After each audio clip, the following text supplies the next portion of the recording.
Hello world, Frida Reva Darcy and one Patricia O'Connor here. Where the heck have we been? Well, our Wednesday drop got a little entangled. We didn't have time to do that sucker. They just wanted too much from me on Wednesday for us to get our Wednesday drop taken care of. But this is going to be our Friday drop, and we are here. We are back. We are enjoying life, and just thought we've done a little bit of rearranging.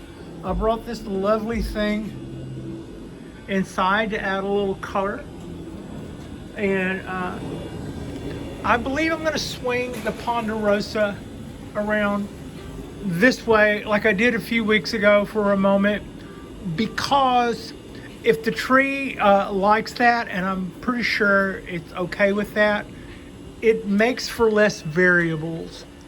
So if I've got it on a watering schedule, not a schedule for say, but if I've got it a situation where the tree is facing me, where I can actually see it better and see what's going on better, which I just like. There's nothing really at risk there. But I have less to worry about in the way of wind. I have less to worry about in the way of sundown exposure. Basically, I'm kind of giving it the same grace that I've given my other pines, and they seem everybody is doing pretty well. That 90-degree day we had has absolutely socked it to my Dawn Redwood. I'm gonna weave my way in here. There is quite a bit of dieback on this guy, but not all of it. So I'm trying to be really careful. But a lot of this stuff, and that's wounded, I'll give a chance. I'm here to give it every chance it has to come back. But now here, so the reason that I'm finding all of these dead fronds on my Dawn Redwood is because we had a 90-something degree day several days ago. And so here's what I know about that. It was my day off. I had to make my way to San Francisco for electrolysis and blood work. So it was two different doctor's appointments stacked up. At least they were in the same office. So before I left for the city, it was already noon, and our temperatures were already in the high 80s. So this wasn't a mystery to anybody. Everybody got plenty of water. Everybody got water twice.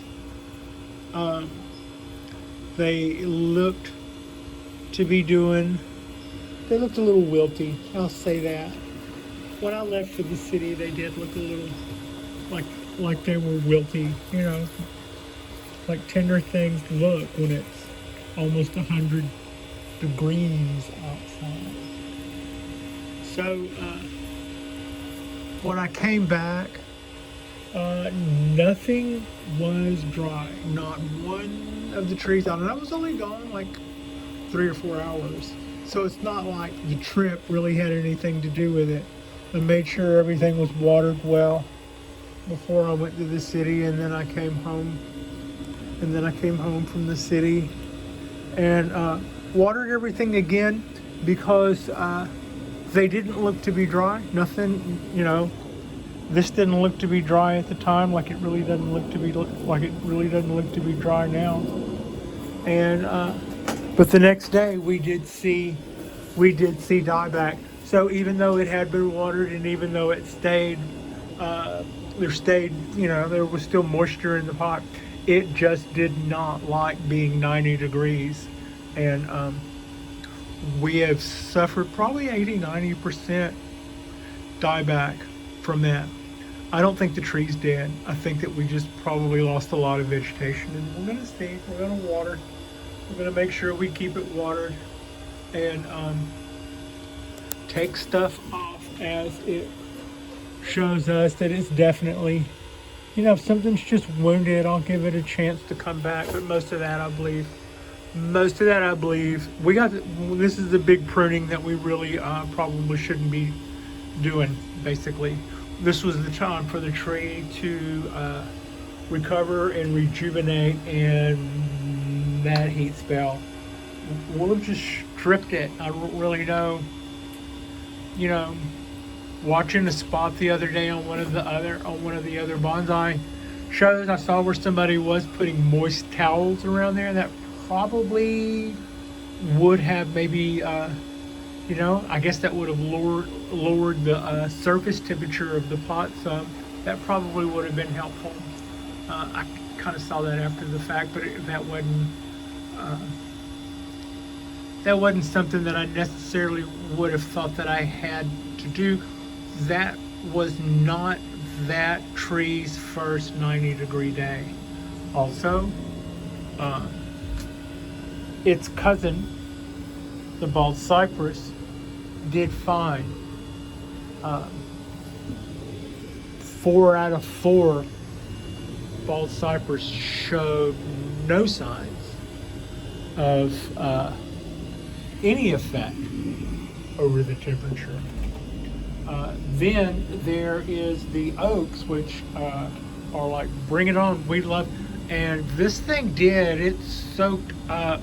When I came back 3 hours later from its heavy watering and just that 3 hours of 90-degree temperature, it had soaked up all of the moisture in the pot, and it looked like dry adobe, and my moss on top had already changed color from green to very, very light green, the way it does when it's super dry.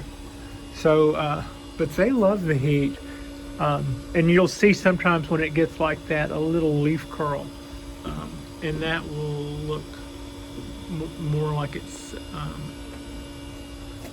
not canoeing. Maybe it is canoeing when it does this, not this. But then usually right after watering, you'll see that goes away. And also, I tend not to like to let anything get dry enough that I can tell by looking at the leaves. I assume that we have probably lost root tips before you see signs in foliage. So that being the case, what would have, either it ran dry or no, it didn't run dry. Maybe it's possible that parts of the soil in here were drier than others. So that could account for, really,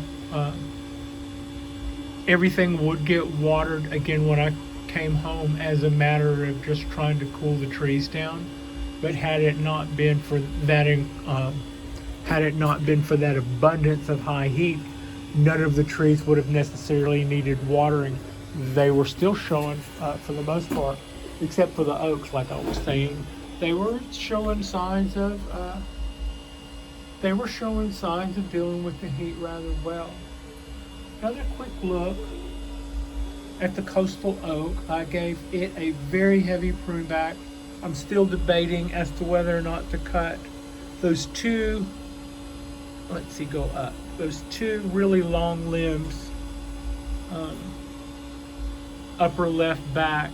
There's not a lot happening on those ends, and there are spaces where I could cut those back to living tissue and let them grow out that spot again rather than have those bare ends. I'll give it a little while longer. As you can see, we've got a lot left to grow back, and this is as good a time to allow that to happen. Maybe we can get a second flush. That's the idea. But at least we've got enough branches on the tree and enough foliage on the tree to where we could cut back the stuff that we didn't need to be unnecessarily growing and it'd be the same stuff that would make what we're keeping too thick the longer it got, the longer it stayed on there with all those. So that's kind of an ambitious move, maybe. I mean, it kind of felt like an ambitious move, but I also feel like we're on the right track as long as everything's going to be okay with that. And as far as our heat's concerned, that's not going to add to this situation one iota. If anything, that probably more plays into our favor. I am kind of acting like this one is its cousin. This tree responds in a radical way to every little prune. I don't know, in my mind's eye, I think I'm focusing in on buds, but I'm not entirely sure I am. But anyway, hopefully you can see that cluster of buds coming out where we just cut those tips off not 2 weeks ago. And where I cut off the new little leader coming up, you can see the little salmon color. That tells you that those are all new shoots, and new shoots on the back side of your horizon. And you can also see those little signs of pink showing up on the tips. All of this stuff has been grown, or let's put a figure to that, a realistic figure to this. Probably 80% of the green stuff you see there and the branches that it's attached to have been grown since this winter, because it's an evergreen. We had a good little bit of dieback last year, and the tree wasn't stripped bare, but we did have a little bit of dieback, not as much as this guy had, but some of the same too, I believe. So it showed less effects, but it also got the same systemic treatment that our oaks and our pine trees did.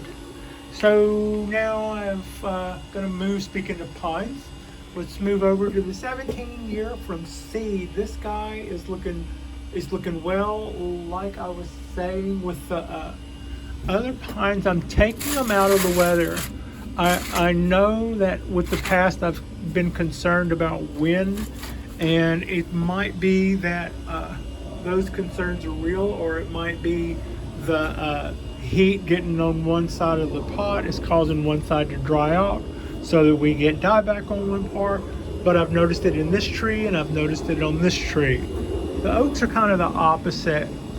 No, not really. I would say the side that faces the light seems to do better. So turning it inside is the way to get stuff more vigorous to bust out.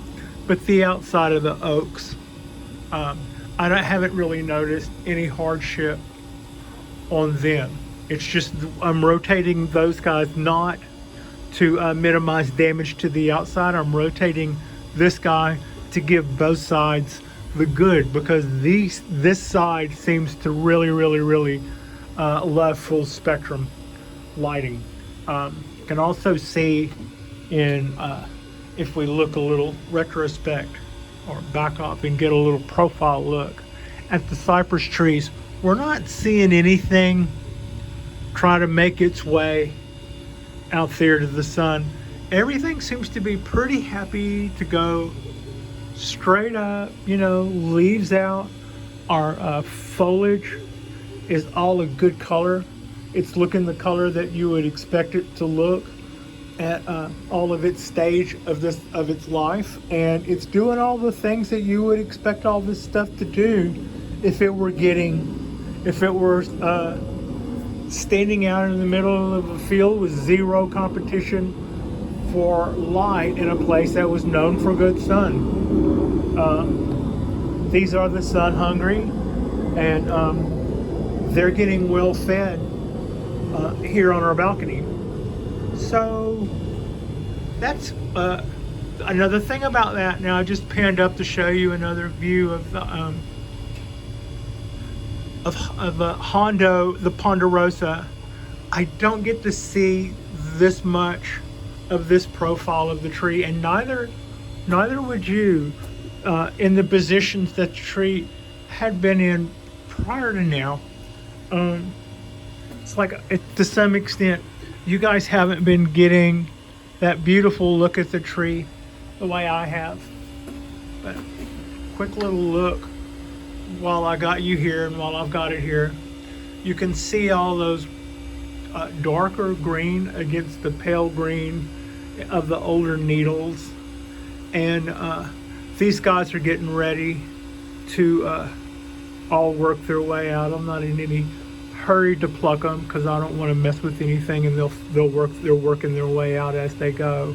But you can certainly see all that beautiful green needles pushing their way through on all of these different buds coming through here. So yeah, I really am enjoying this view of the tree, this view of the bark. It's really impressive to me. This bark almost looks like scales or something. It's just got such a pleasing texture to it. And it's almost like getting a new tree in itself, just to turn it around and be able to see a better angle of this side. See if I can back up without running into something. Yeah, that's a better look. And Hondo the Pondo, 175-year-old ponderosa pine, scapularum, harvested by Andrew Smith at 5,800 feet, I believe, in Deadwood, South Dakota. And the other little ponderosa that I have, Hoss, was likewise collected by the same collector in the same area at about the same elevation, but not quite. It was a little farther down the mountain according to its tag. But I like having Hondo close by like this. It's nice to look at and get to know this side of the tree, and it's nice to see all of this growth coming out.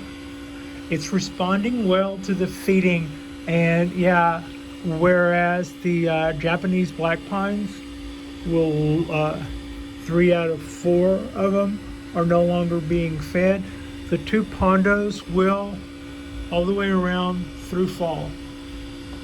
So yeah, we're just gonna feed them and water them and treat them nice and see how they like that. And we think they will. Our hunch is that they will like that, and they will make more back buds, and they will make more needles, and eventually it'll have so many more needles than this that when it comes time to dictate how long those needles are, it will have more needles than it can make this long, and then it will start to be getting shorter. And that's how we're going to shorten the needles on a ponderosa, by giving it everything and letting it just do naturally what it would do when you feed it and water it and treat it right. So I kind of look forward to that. So then at that point, say we're going to have shorter needles, but then these buds, these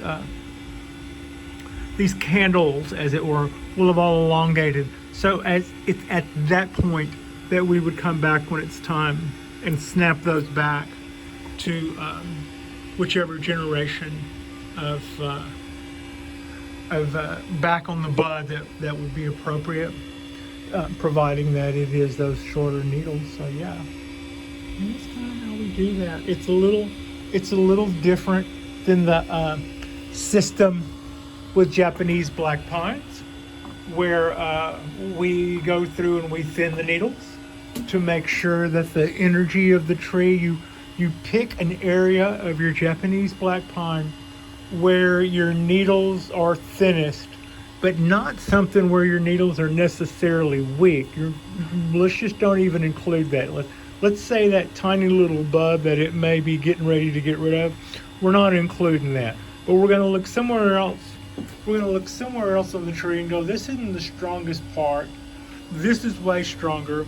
We're going to reduce the needles to where it looks more like this times the whole tree.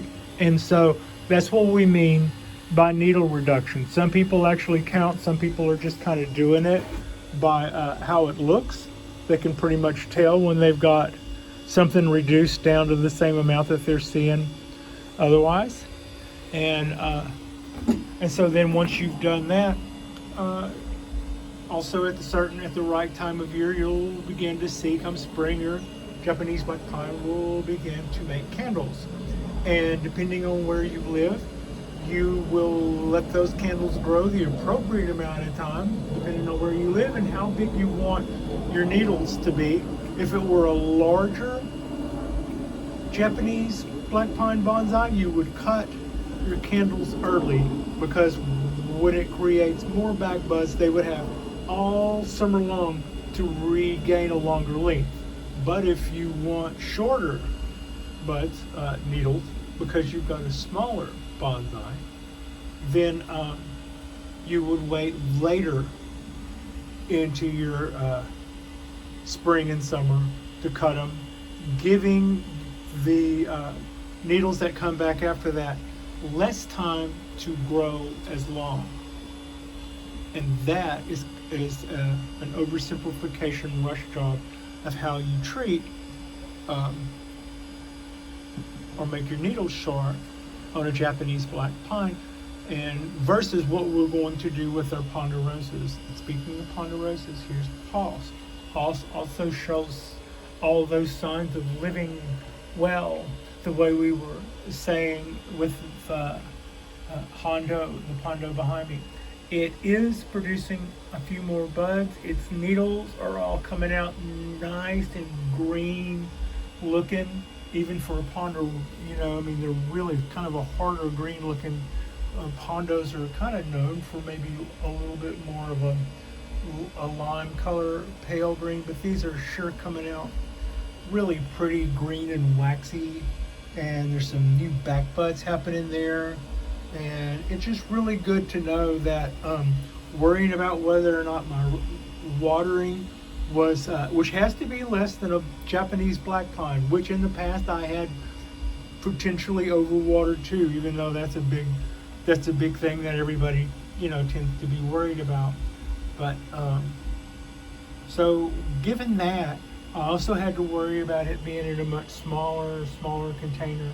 So that tiny little pot meant that I would water it a little bit more frequently than I would normally water a ponderosa, but not a whole lot more. I'm going to be watering this tree less than I would be other trees in that same size pot. And just behind it is our Japanese black pine, 3 years from seed. We've had it a year. It has had a needle reduction, and it has had its candles cut, as has Simply P, which started off as twice that much trunk and 3 times that many branches, at least 3 times that many branches. It could have also been called squid or octopus or something. It had so many branches on it. But now we've got it down to this shape, and I'm kind of excited about it. Every time I look at it, it just looks like it's just coming along nicely. So as you can see, there's no feed. I'm not feeding it, nor am I feeding this little guy. Ooh, kind of messed up. Okay, now am I not feeding this little guy? That side was turned around, and I did have some food I hadn't seen. But I am feeding this guy. This is the one that we had, our Japanese black pine, that got sick last year. And it still gets all it wants of everything. If it were a person, it would be in house slippers with a remote control in its pocket and a gallon of ice cream and a permanent spoon. So it's like, you know, you're on sick leave, go home, watch TV, take it easy. But as you can see, it's putting out a lot of new growth. I've opted to take it out of the wind so that I think these lights are doing a really good job, so I don't worry about it not getting enough light. But I had noticed these guys were my guinea pigs, whether I wanted them to or not. Every time I turned one side of my one of these two, the side of these two trees that was facing the outside tended to have a harder time than the side that was inside facing my lights. And I don't know whether or not that's the heat drying out the pots. I don't know if that's the heat making the pots too hot and just radiating heat and you know, choking that side, but or if it's the wind is drying out the needles too fast, maybe drying out that side, and so that side goes, whatever it is. I got tired of trying to dissect the problem and just move the damn trees so that I have less of that to contend with. The trees that don't seem to worry about that as much are the oaks. What I would say is possibly having that guy on the rail might have added to its problem. Let's see if it recovers. And you know, it's not all gone, but let's see if it recovers. The foliage on the tree that didn't die on our 93-degree day is not dying. It's still hanging in there. So apparently the tree is still, you know, doling out resources and stuff. Let's see if the tree adapts and recovers right there. The next time we're having a 90-degree day, it's not like it totally caught me off guard. It was about to do this before I left the house. That's how come I made sure everybody was good and watered. I considered turning off the lights, but they don't really add to our heat situation. So I opted out of that.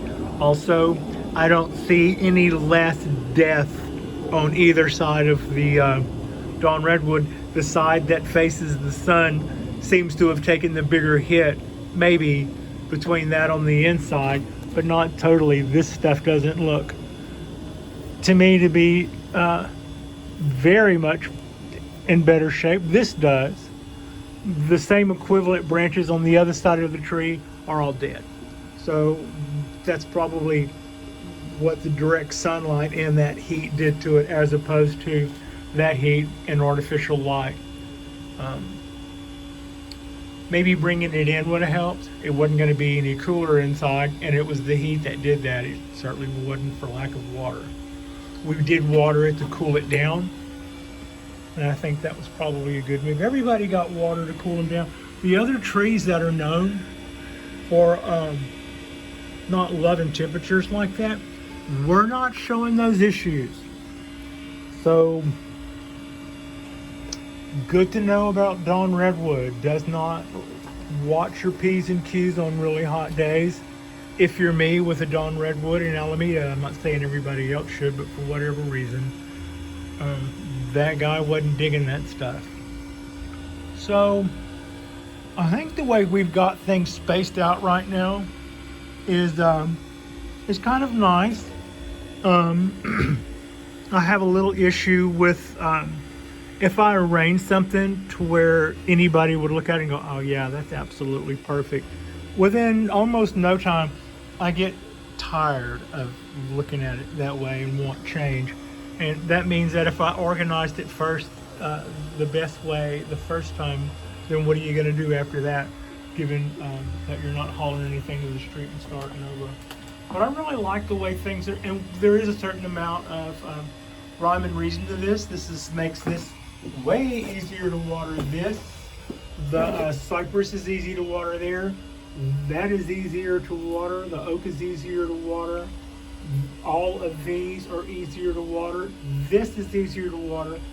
This is not easier to water. I will probably take another watering can that I have that's even smaller and start putting it into play. That way I can arm extend it out, get the back side of the pot on that one. That one is not as easy to water. Also, the branches totally cover the area. That would be the drip ring or whatever for the tree. So to get in underneath it without bumping stuff has always been a little bit of a pain. But what isn't a pain is seeing this tree come along and hopefully it likes its location better than it liked having that south facing view. Seemed like it would have been great. The wisterias are continuing to lose their color and their foliage. The ones on the deck are doing that over the wind, I believe, faster than the ones below deck, but the ones below deck are doing the same. The Chinese Wisteria floribunda is now started to do its little shapeshift thing where it's starting to show its summer dieback. So that's umpteen out of umpteen wisterias are now starting to show their end of season colors for wisteria. Not to worry, they will come back again before fall. Sometimes they bloom and sometimes they don't. So yeah, again, I'm kind of liking the look of the layout now. I did part of this morning, and before I had to go, and then I had to go into town today for x-rays, which were fun. So yeah, Tuesday we did blood work and electrolysis, and Thursday we did x-rays. So yeah, we're just having more fun with more doctors right now. But like and subscribe if you guys have not. Every once in a while my schedule gets a little crazier than my overly optimistic ways of thinking can handle, and we just will kind of be AWOL. But even then we weren't totally AWOL. There was still some participation on some of the other videos that we all like. So I think people would have known that I was still around if I missed a day. But like and subscribe if you guys have not already. We've got quite a bit left to do. We've got quite a bit left to enjoy and grow. And this is just going to be a multi-year look at how these trees are progressing. Once one of these guys makes it up here to the balcony, we are going to learn everything we can learn about them together and do everything that we need to do to keep them happy and healthy and looking good together. And yeah, more trees to come. Thank you so much for watching, and our next drop will be our Saturday drop, Saturday night drop possibly. So yeah, enjoy your Friday.